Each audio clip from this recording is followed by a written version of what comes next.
வந்திருக்கிறேன். அது மட்டும் இல்ல, இந்த புதுச்சேரி கவர்மெண்ட்டை பத்தி நாம சொல்லியே ஆகணும்.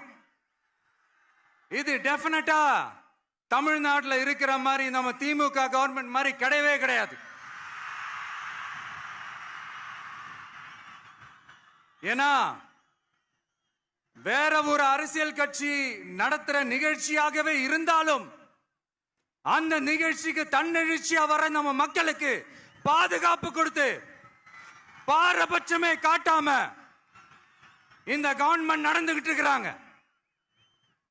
அப்படிப்பட்ட இந்த புதுச்சேரி கவர்மெண்ட்டுக்கும் நம்ம புதுச்சேரி சிஎம் சார் அவர்களுக்கும்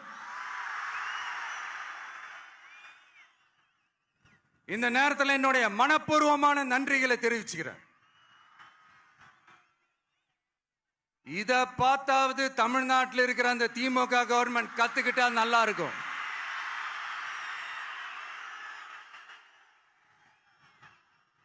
ஆனா அவங்க கத்துக்க மாட்டாங்க. பரவாயில்ல, வரப்போற எலெக்ஷன்ல 100% கத்துக்குவாங்க. அத நம்ம மக்கள் பார்த்துக்குவாங்க.